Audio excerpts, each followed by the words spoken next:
Pagaliau mes sulaukėme 1000 MTX. CF Moto gamoje atsirado motociklas, apie kurį vis kalbėjo visi, tiem, kam per mažai kubatūros. Tai štai, dabar jau turim daug. Taip vadinamas, taip geidžiamas litras. 1000 MTX man asmeniškai, kadangi mėgstu keliauti, patinka labai dėl to, kad jis yra orientuotas į keliones. Šiuo atveju 2 tipų keliones. Tiek keliu, tiek bekelė. Neišvengiamai mes prieisim prie lyginimo su 800 MTX ir kai kalbam apie keliones, dažnai susiduriam su faktu, gal ne visai populiariu įmonė, tai yra, kad žmonės važiuoja dažnu atveju po 2. Ir dvisėda važiuojant su didesniu motociklu, galingesniu motociklu, vienareikšmiškai yra patogiau. Kad jau kalbam apie variklio dydį 1000 kubinių centimetrų, pakalbėkime ir apie galią. 113 arklių ir 105 Nm. Ir šiuo atveju Nm yra lemiančioji dalis, nes prie gerų 6000 apsisukimų mes ir turim maksimalią galią. 105 Nm, tai reiškia, kad sukasi variklis nuo apačios greičiau, lengviau, kitaip tariant, apačioj variklis veikia gerai. Tai yra svarbu akceleruojant, tai yra svarbu ir lėtai važiuojant. Nesvarbu, ar dvisėda, ar miške, ar greitai autostradai, mes norim, kad akceleratorius reaguotų greitai ir šis variklis būtent tai ir tvirtina. Taigi apie 1000 MTX kalbame per 2 perspektyvas. Viena yra keliaujam keliu, kaip tai yra patogu, tiesiog važiuoti dvisėda, sėdėsena, man patinka stačiu stuburu, viskas paprasta. Didelis ekranas 8 colių, gerai viskas matosi ir taip vadinamas touring paketas, šildomos rankenos, šildoma sėdynė, dar prie viso to ir galingas. O antroji perspektyva šiuo atveju yra taip vadinama rally, arba kitaip tariant, tuo atveju, kai jau tikėtina be keleivio nusuksite nuo kelio. Tai va, ta pati apsauga bakų yra pastiprinta ir apskritai didelė variklio apsauga, sankabos rankenėlė pamažinta patogumui, sėdynė aukšta, brembos stabdžiai, pilnai reguliuojama kajab šakė. Tai yra elementai, kurių mums reikia važiuojant ne asfaltu. Lygiai taip pat ir važiavimo režimai. Standartinis, lietaus, off-road arba papildomas taip vadinant all-terrain, kai galim reguliuoti antipraslydimą.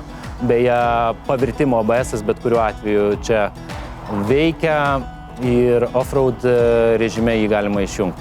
Antipraslydimo mes turime kelis variantus, tai kiek leidžiam ratui praslysti. Ralio perspektyvoje turime pastiprintas rankenų apsaugas, lygiai kaip ir žibinto apsauga. Standartinėje komplektacijoje turime ir taip vadinamus crash barus. Vairo stabilizatorius arba taip vadinamas demperis čia yra išneštas į viršų, reguliuojamas stiklas, žinoma, kaip be to. Beje, kalbant apie off-roadą, ne taip dažnai mes turim, kad tiesiai iš gamintojo yra užverčiami veidrodžiai. Bet tai yra svarbi detalė važiuojant į mišką. Ypatingai Lietuvoje. Tai daug šakų krūmų.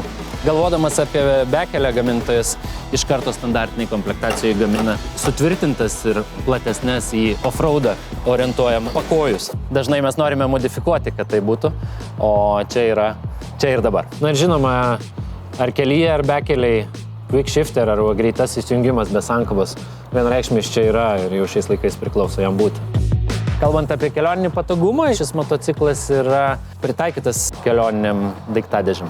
Kalbant apie manevringumą, kuris yra aktualus tiek bekeliai, tiek kelyje, 800 MTX serijoje ir 1000 MTX serijoje mes turime baką, kuris yra nuleistas žemai. Reiškia, mes kalbame apie svorio centrą, kuris yra maksimaliai žemai nuleistas, o tai priduoda mums patogesnio balansą.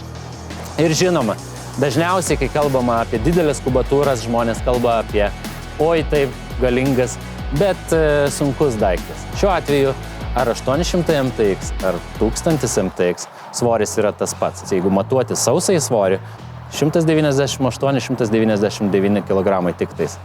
Tai abiejų modelių yra vienodas svoris. Gamintojas galvodamas apie važiavimą tiek asfaltu, tiek bekelę, išleidžia šį modelį su Pirelli padangomis, kurios šiuo atveju yra 50/50 skirtos tiek asfaltui, tiek ne asfaltui.